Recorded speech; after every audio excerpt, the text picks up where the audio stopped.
안녕하세요. 오늘 저희가 함께 살펴볼 자료는 루돌프 슈타이너의 강연록 1805에서 발췌본입니다. 이게 근대 역사를 보는 시각이 아주 독특해요. 네, 그렇죠. 특히 15세기 초, 그러니까 1413년 즈음을 기점으로 인류의 영혼 상태가 뭐랄까 근본적으로 바뀌었다 이렇게 보더라고요. 이걸 의식혼의 시대라고 부르는데 네, 맞습니다. 슈타이너는 그냥 역사적 사건들을 쭉 나열하는 게 아니라 그 이면에 있는 인류 영혼의 변화, 바로 이 의식혼이 어떻게 나타났는지를 중요하게 봐요. 그러니까 사건 너머의 어떤 동력 같은 걸 보려는 거군요. 그렇죠. 근대인의 내면 풍경이 어떻게 변했는지 그 동력과 증상들을 같이 살펴보는 거죠.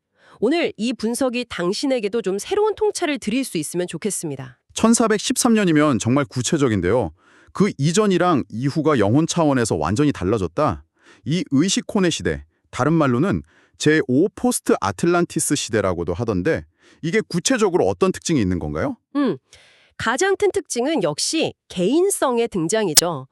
중세에는 카톨릭이라는 거대한 보편적인 흐름이 있었잖아요. 네, 그렇죠. 집단적인 느낌이 강했죠. 근데 이 시대는 각자가 개인으로서 스스로를 의식하기 시작한다는 거예요.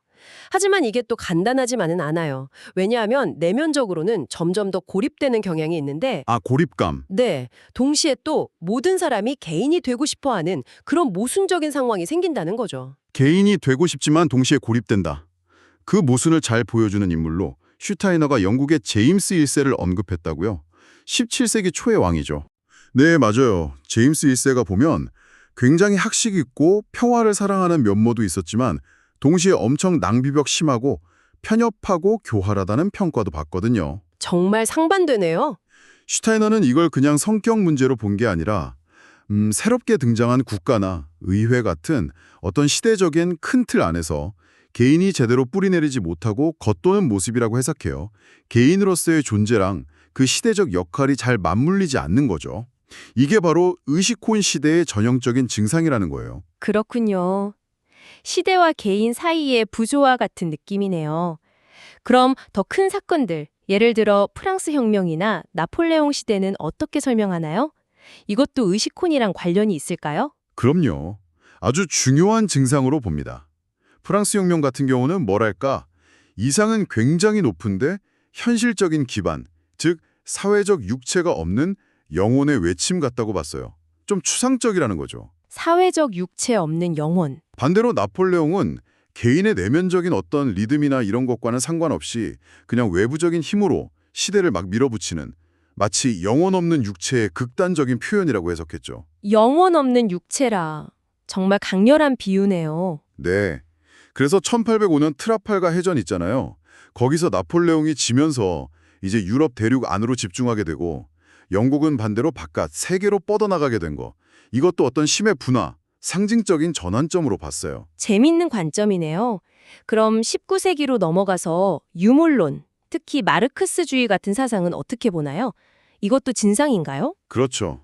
슈타이너는 오직 물질적인 조건, 경제적인 것만이 역사를 움직인다고 보는 이런 유물론적 역사관이 사실은 이 시대의 어떤 영적인 공허함을 역설적으로 보여지는 증상이라고 비판했어요. 영적인 공허함이요. 네, 인간의 내면이나 영적인 차원을 아예 무시해버리니까 그게 오히려 의식혼 시대가 가진 불안이나 결핍을 반영한다는 거죠. 이런 복잡한 시대 상황 속에서 슈타이너가 중요하게 본 어떤 흐름들이 있었을까요? 주요 세력 같은 거요? 그게 세 가지 흐름을 제시합니다.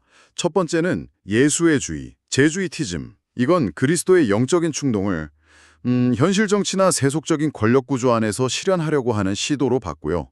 종교를 현실 권력과 연결하려는 움직임. 두 번째는 정반대예요. 괴테주의라고 하는데 괴테가 문학이나 자연 연구에서 보여줬듯이 외부 조직보다는 개인의 내면 성찰이나 경험을 통해서 영적인 걸 추구하는 경향이죠. 내면으로 파고드는 거네요. 그렇죠. 세 번째는 합리주의나 계몽주의로 이어지는 서구의 로지 시스템, 그러니까 프리메이슨 같은 비밀 결사들의 영향력이에요. 이 세 흐름이 각기 다른 방식으로 의식혼 시대의 개인성과 영성 문제에 답하려고 했다. 이렇게 본 거죠. 그렇군요. 개인성이 강해지고 또 내적으로는 고립된다면 사람들 사이에 관계 맺는 방식도 달라져야 했을 것 같은데요. 바로 그 지점입니다. 슈타이너가 정말 강조하는 게 타인에 대한 진정한 관심이에요. 그 어느 때보다 이게 중요해진다는 거죠. 진정한 관심? 네, 그냥 피상적인 관계가 아니라 상대방의 내면을 깊이 이해하려고 노력하는 거. 이게 의식혼 시대의 핵심 과제 중 하나라는 거예요. 심지어 좀 병리적인 모습이나 어려움을 겪는 사람들을 깊이 들여다보는 것이 오히려 인간 본성에 대한 깊은 통찰을 줄 수 있다는 그런 흥미로운 이야기도 해요. 타인을 통해 인간을 더 깊이 이해한다. 마지막으로 악의 신비라는 개념이 나오는데 이건 좀 무겁게 들리네요. 네, 상당히 심오한 부분이죠. 슈타이너는 이전 시대에는 주로 탄생과 죽음이 영적인 핵심 주제였다면 우리 시대, 이 의식혼의 시대에는 악을 경험하고 이해하는 것이 중요하다고 말해요. 악을요? 피해야 하는 게 아니라요? 그렇죠.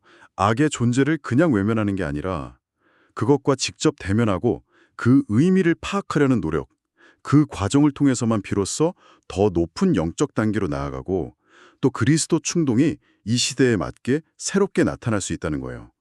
어떻게 보면 좀 역설적인 주장이죠. 악의 경험과 이해가 영적 성장의 열쇠가 될 수 있다. 슈타이너가 말하는 이 악의 신비라는 개념, 이게 오늘날 당신의 삶, 그리고 우리 시대를 이해하는 데 어떤 의미를 던져주는지 한 번쯤 깊이 생각해 볼 만한 질문인 것 같습니다.